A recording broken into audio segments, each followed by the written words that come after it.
So unfortunately, my Screencastify is not working yet again. So I'm just going to quickly break down what's going on with the Mets and why I'm actually more optimistic in them this year.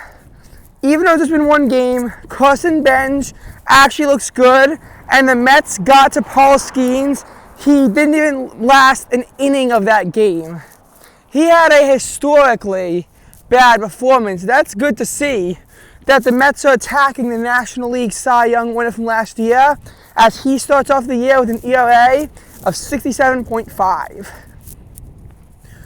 Obviously, Oneil Cruz, didn't play well either, but let's be honest. Skeens had still allowed a run with bases loaded and one out even before the first mishap. If Cruz catches that ball, it's still a sacrifice fly. It's still tied up at 2 after the end of the first inning. He's still allowing 2 runs in that first inning. That run from third is going home. Granted, it's not a triple. It's 2-2, not 4-2. But that runner from third is making it home. Skeens, obviously. But that would have made me, that's probably concerning to me in a way. Because last time, the Mets, all they could do is get sacrifice flies when they had runners in scoring position, if they could even get that. Now it kind of makes you feel a little bit better that they can actually have their offense attack the way it's supposed to. And I do think it in some ways is more balanced. Obviously it's just one game, but it's a lot that I like to see. What I don't like to see is Freddie Peralta. He got the win, but in 5 innings he allowed 4 runs. Too many times we've seen a Mets pitcher go out there, not pitch well, pitch like shit actually, and still get the win because the offense bails him out. So sometimes the Mets pitcher who gets the win didn't actually really even earn the win. And I feel like this is one of those cases with Peralta this year. Opening day was beautiful as New York City reached 76 degrees. Temperatures are falling today, but we're still in a bit of a temperature roller coaster.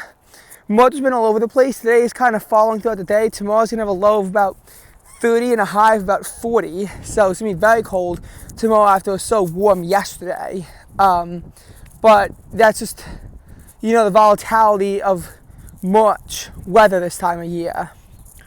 But one cautionary thing you have to note about the Mets is that they played against the Pirates at Citi Field.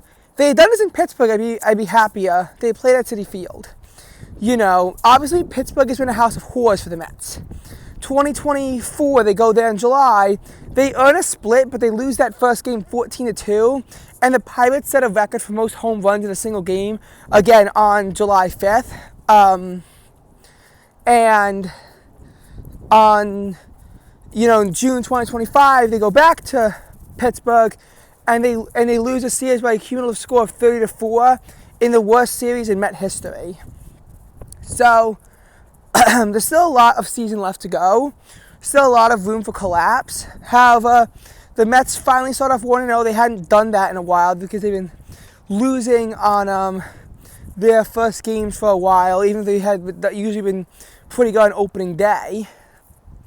But I think that they're doing better this time as compared to, say, last year.